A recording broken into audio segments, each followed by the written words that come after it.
অনেকে ২৭তম রাত্রিতে শবে কদর পালন করি, কথা বলেন ঠিক কিনা? কিন্তু এটা তো নির্দিষ্ট করা নয়।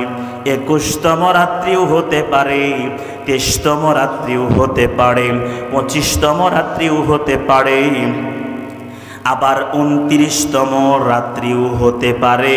বেজুর রাত্রগুলোর মধ্যে যে কোনো রাত্রই হতে পারে, কথা বলেন ঠিক কিনা?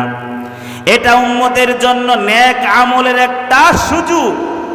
বান্দা শবে কদরের আশায় ২১তম রাত্রি জাগরণ করে ইবাদত করবে, বান্দা শবের আশায় ২৩তম রাত্রি জাগরণ করে ইবাদত করবে, বান্দা শবের আশায় ২৫তম রাত্রি জাগরণ করে ইবাদত করবে, বান্দা শবের আশায় ২৯তম রাত্র জাগরণ করে ইবাদত করবে। লাভ কার? বান্দার লাভ। এটা বান্দার জন্য সুযোগ, কথা বলেন ঠিক কিনা? তাইলে আল্লাহর নবী সালমান ফার্সি এবং সাহাবীদের কিনে বয়ান করতেছেন, বলতেছেন, সাহাবীরা রে,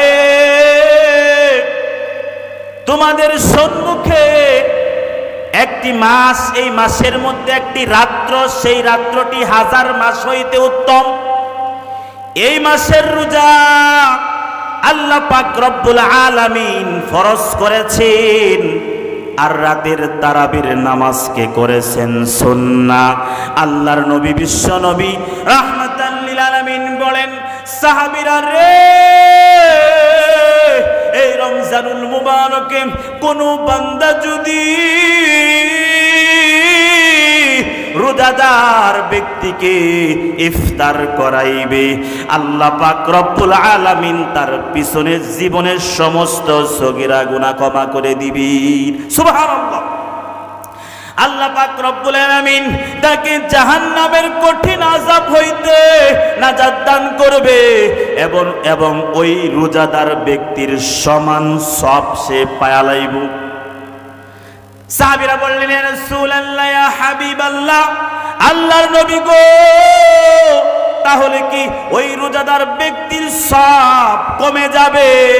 আল্লাহর নবী বিশ্ব নবী রাহমাতাল লিল আলামিন পবিত্র কোরআনে কারীমের আয়াত তেলাওয়াত করে শোনায়া দিলেন, যালিকা ফাদলুল্লাহি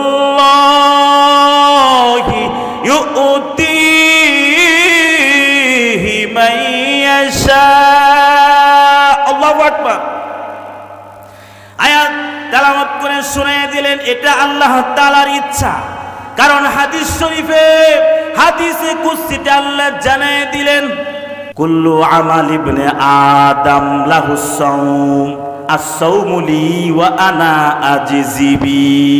আল্লাহ রাব্বুল আলামিন বলতেছেন, ও দুনিয়ার মানুষ শুনে নাও, এই রোজা আমার জন্য, আর এর প্রতিদান আমি আল্লাহ রাব্বুল আলামিন দান করব। বলি সুবহানাল্লাহ। হাদিসে কুদসিতে জানায় দিলেন, অন্যান্য ইবাদতের ক্ষেত্রে, নামাজের ক্ষেত্রে, যাকাতের ক্ষেত্রে, কোরআন তেলাওয়াতের ক্ষেত্রে, জিকিরের ক্ষেত্রে এই আমলগুলো, এই সবগুলো ফেরেশতাদের মাধ্যমে বন্টন করা হয়, কিন্তু এই রোজার সব আল্লাহ রাব্বুল আলামিন বলতেছেন, আস-সাওমু লি ওয়া আনা আজজি বি, রোজা আমার জন্য, আর এর প্রতিদান আমি আল্লাহ রাব্বুল আলামিন নিজ হাতে দান করব। বলি সুবহানাল্লাহ।